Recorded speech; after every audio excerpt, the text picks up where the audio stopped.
Dear Frank, I once knew a pious old lady who never saw or heard anything in this world that did not put her in mind of Joseph in Egypt. Whenever anything was told her, no matter what, she would take a pinch of snuff and exclaim with a devotional air, "Ah, that puts me in mind of Joseph in Egypt."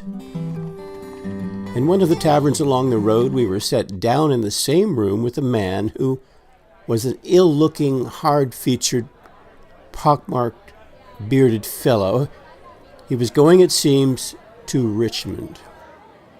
All along the road, I made it my business to inquire where lived a man who might perhaps be tempted to sell me his slaves, and when I got some half a dozen of them, I tied their hands behind their backs and drove them 300 or 400 miles or more, bareheaded and half naked.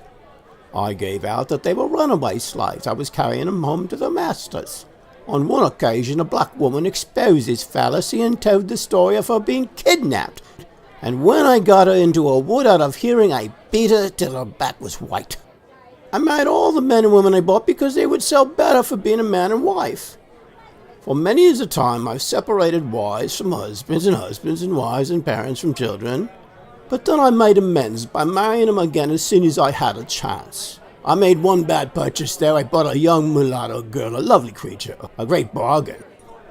She'd been a favorite of her master who lately married. The difficulty was to get her to go, for she loved her master. However, I swore most bitterly that I was only going to take her to her mother, and she went with me, though she seemed to doubt me very much. But when she discovered at last that we were out of the state, I thought she would go mad, and in fact the next night drowned herself in the river close by. I lost a good $500 by this foolish trick.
a.m., July 23rd, 1850, a full moon. The quarter of A.S. Dandridge, Leetown, then Virginia.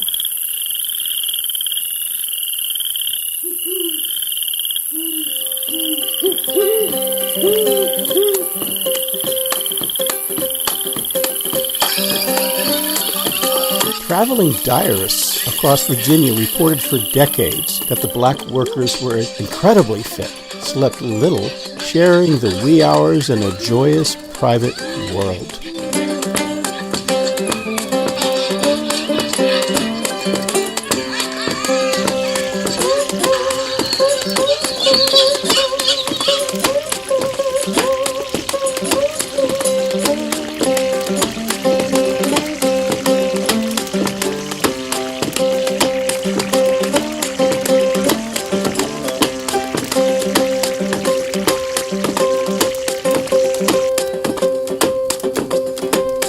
At 4 o'clock in the morning, smoke was still rising from the huts of the Negroes. They have fire during the entire night, and in the hottest season. Often instead of sleeping, they smoke, sing, or converse without that loss of sleep affecting them. Almost all of them, after a night devoted to pleasure, can take up their labor without experiencing that weariness that a white man would feel who had been deprived of his rest. I never met a Negro man, unless he is quite old, that he is not whistling, and the women sing from morning till night. And as to dancing, the hardest day's work does not restrain their desire to indulge in such pastime. During the harvest, when their toil is pushed to its utmost, they dance almost the whole night. At the Bower that I know well, I have seen that they are also great sportsmen. They angle and haul the seine, and hunt and tend their traps with a zest that never grows weary. Their gaiety of heart is constitutional and perennial, and when they are together they are voluble and noisy. In short, I think them the most good-natured and happily constructed human beings I have ever seen. They are by far the most musical of any portion of the inhabitants of the United States, and in the evening I have seen them playing on the banjo, saying in a style, I dare say, equal to a Venetian gondolier.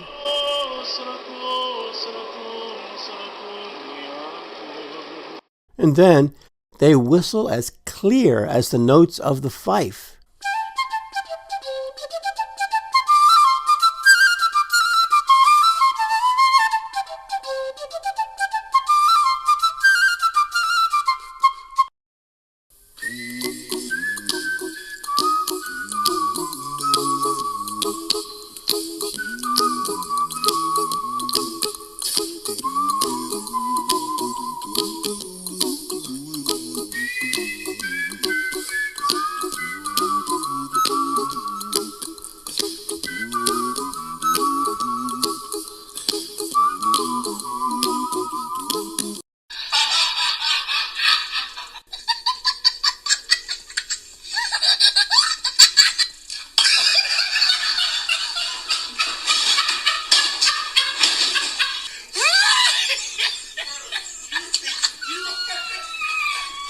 And their laugh is the very echo of hilarity. He will make himself happy in the traps that have been laid for him. He will roll in their nets and sleep. All doors will fly open to him who has a mildness more defiant than mere courage. He will always be taken in. To be taken in everywhere is to see the inside of everything.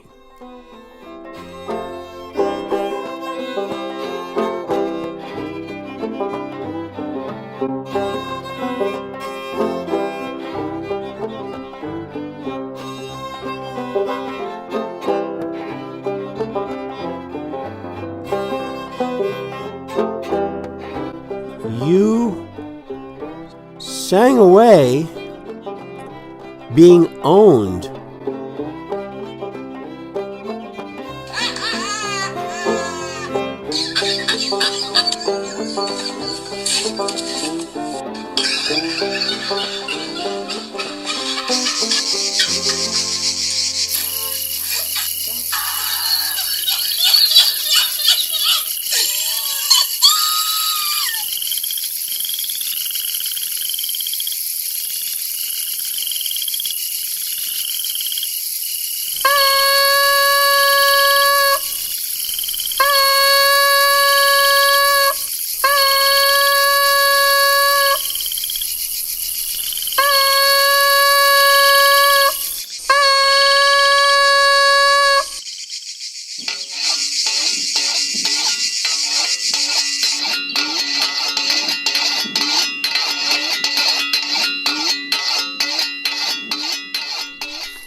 Any day before the Civil War, the bower echoed with the overseer's tin trumpet at 4 a.m., little boys and young men chopping firewood for the fireplaces in the main house, carrying buckets of water from the opekan, a house servant pouring it into bedroom pitchers and bowls, and into the cast-iron kettle still warm over the night's coals, tossing old water from chamber pots in the families' and their guests' bedrooms, then helping the ladies dress and groom for breakfast.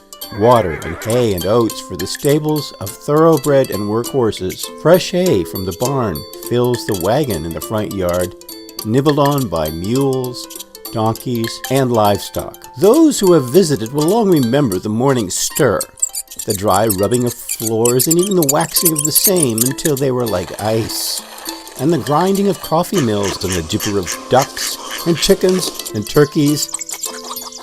The cows were milked. I am occasionally up early enough to witness my cousin's, the mistress, morning regimen, which to my mind is rather tyrannically enforced against the youngsters, both white and black. She is in the habit of preparing some death-routing decoction for them in a small pitcher and administering it to the whole squadron in succession, who severally swallow the dose and gallop off with faces all rue and wormwood. Craftsmen repair to their stations. Lucy's family was remarkable for its intelligence, and those who had already left had been selected for the mechanical employments upon the estate. And they were shoemakers, weavers, or carpenters, and were held in esteem for their industry and good character. After the breakfast table is cleared and cleaned, napkins are tossed in with a kettle full of heated water, sweeping, polishing, mopping, and dusting, sometimes turning the mattresses over, and begin preparing midday supper. And always the spinning of sheep's wool for carpets, and sewing, making for the workers shirts in the spring, and wool clothes, shoes and a blanket and a coat in the fall. Sudden visitors and parties exponentially increase the work. Every day, week, month, and year, an eternity of active verbs. The resources of the house were manifest. Fat cattle in the pastures, poultry in the surrounding hills, many gardens in the rich bottomlands in front, with 50 servants always at one's beck and call. Back of the house lay numerous terraces and plots, planned by the artistic taste of my grandmother. We gloated on the paradisical beauty of the beloved home and loved to put a wealth of flowers about it. Then there was always a chink in the armor of the bower's pose of cloudless congeniality. Its owners, often young and inheriting vast lands and dozens of human beings willed on them without their say, would often live too well, too sociably,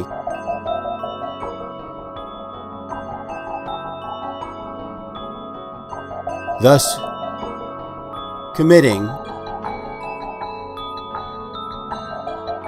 the Thomas Jefferson violation.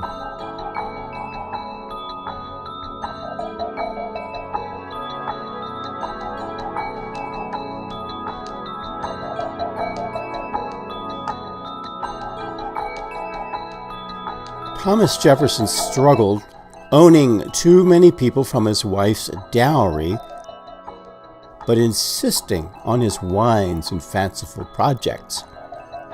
When the day came, his accountant told him the fact that he could lose Monticello for debts. The face of Thomas Jefferson paled in horror. So he sold people that were born and grown at Monticello. To his overseer Joel Yancey, Thomas Jefferson wrote, with a vile, hypocritical air, that the labor of a breeding woman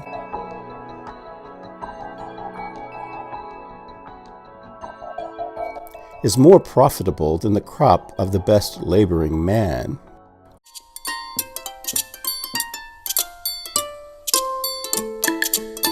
John Pendleton Kennedy, a real-life cousin to Mrs. Adam Stephen Dandridge, used his observations of her in his famous reflection called Swallow Barn that he firmly said was not a made-up novel.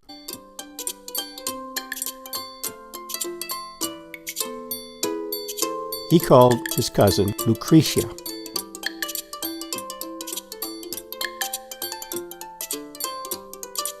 Everything at Swallow Barn that falls within the superintendence of my cousin Lucretia is a pattern of industry.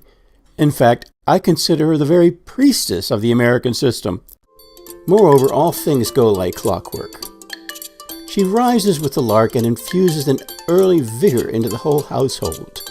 And yet she is a thin woman to look upon, and feeble with a sallow complexion, and a pair of animated black eyes which impart a portion of fire to a countenance otherwise demure from the paths worn across it.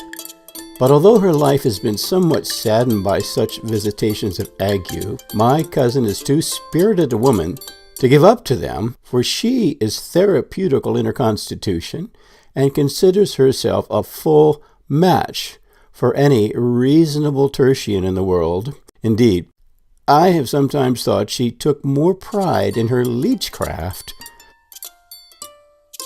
than becomes a Christian woman. She is even a little vainglorious. Men say what they choose about it being contrary to reason and all that.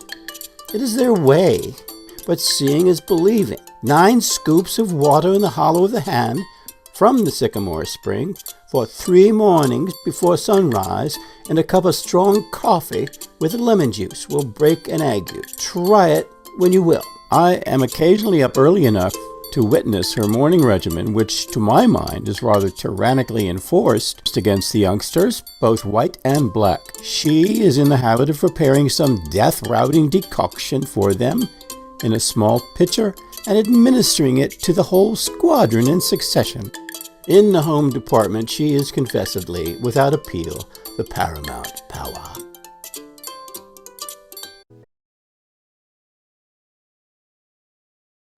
Philip C. Pendleton, Power in a Velvet Glove.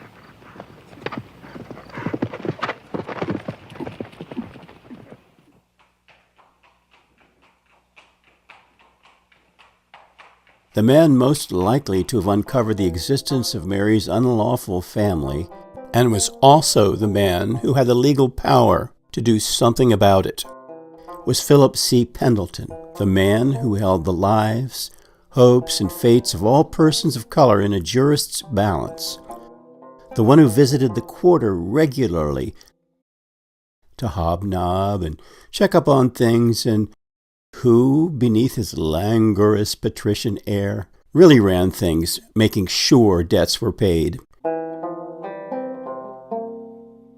He was the brother of Sarah Pendleton Dandridge, the widow of Adam Stephen Dandridge I, mother of Adam Stephen Dandridge II, and in the many remaining years that she lived until the mid-1850s, her brother Philip Pendleton, a lawyer and one-time judge, controlled and managed all the land and property and people as he saw fit in the estate of his sister's husband. He was to be feared. He was the lead executor at 3 advertised auctions of people on Bower land and the quarter.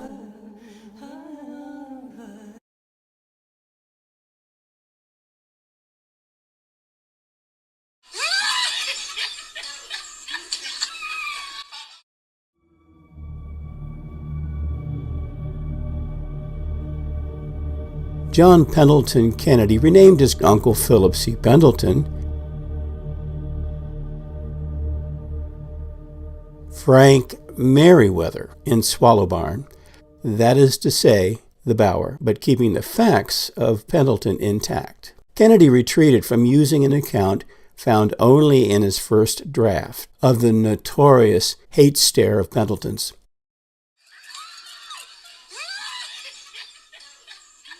After a slave had grinned saucily and good-humoredly at his master's stupidity, it is said that my uncle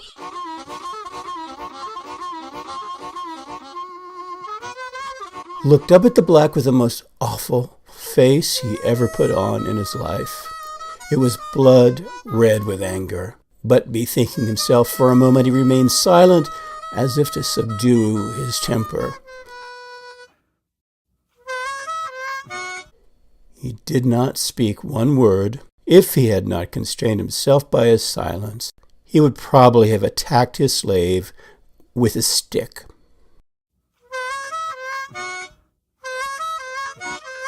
Frank Merriweather has, by arrangement, taken possession of the inheritance together with the family.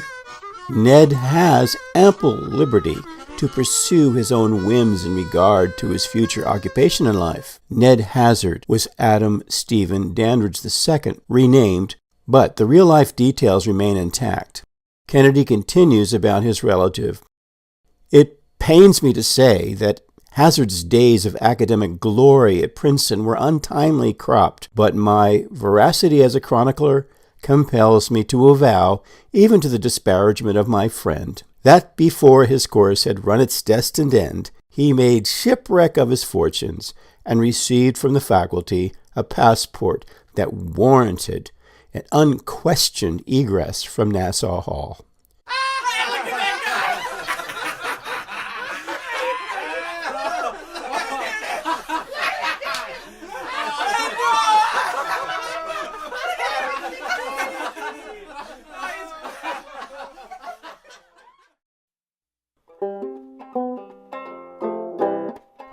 Ned crept quietly back to Swallow Barn, and in the lonely pursuits of this period he engendered that secret love of adventure and picturesque incident that took him upon his celebrated expedition around the Horn. But it in no degree conquered his mirthful temper. His mind is still a fairyland, inhabited by pleasant and conceited images, winged charmers, laughing phantoms, and mellow specters of frolic. Frank holds the estate for the present, under an honorable pledge to relieve it of its burdens by a gradual course of thrifty husbandry.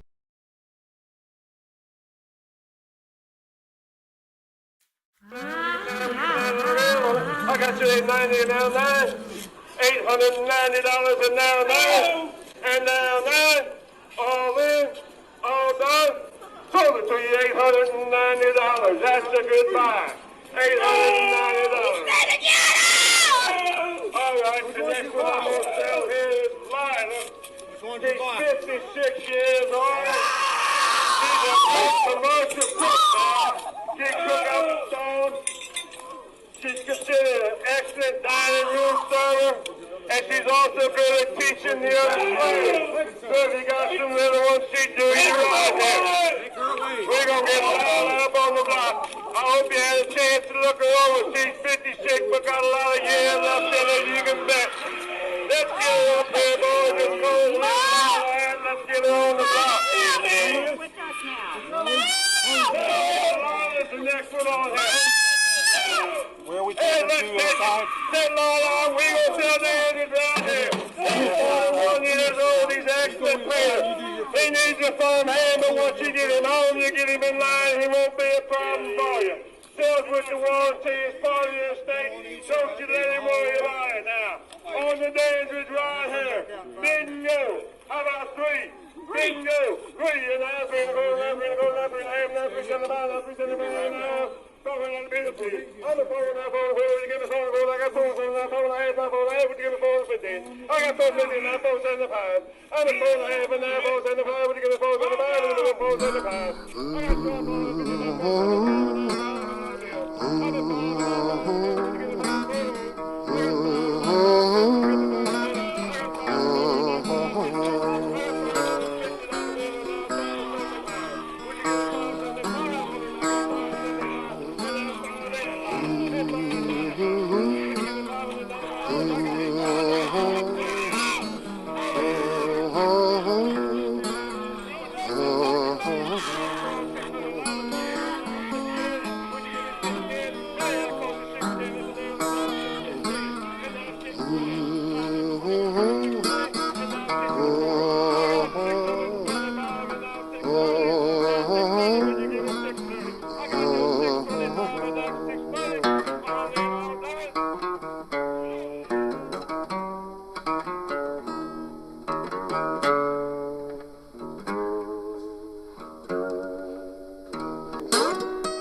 Cool, Allan. All right. In the quarter, most of these own people lived in picturesque moss-covered cabins dotting the hillside on the 443-acre landscape, we observing their gardens, roiling and assembling cucumbers, sweet potatoes, watermelons, and cabbages, dodging chickens, past welcoming doorstep mothers and darting little children, going into their homes unannounced, and I insert possibly the way Uncle Philip could have found out Mary's secret unregistered children.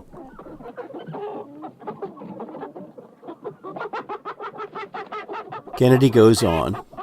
He has constituted himself into a high court of appeal and makes it a rule to give all their petitions a patient hearing and to do justice in the premises. In almost every house where he entered, there was some boon to be asked, and I observed that in every case, the petitioner was either gratified or refused in such a tone as left no occasion or disposition to murmur. Most of the women had bargains to offer of fowls or eggs or other commodities of household use, and Philip generally referred them to his wife. "That, sir," said Pendleton, "is no less a personage than Jupiter. He's an old bachelor, and he has his cabin here on the hill. He is now near 70, and is a kind of king of the quarter. He has a horse which he extorted from me last Christmas, and I seldom come here without finding myself involved in some new demand as a consequence of my donation. Now he wants padding for his saddle, which he said galled his creature's back." Kennedy adds, "And after a few jocular passages with the veteran, Uncle Philip gave him what he desired." I add, Mary's secret would be found out in the quarter one day. Then, one day,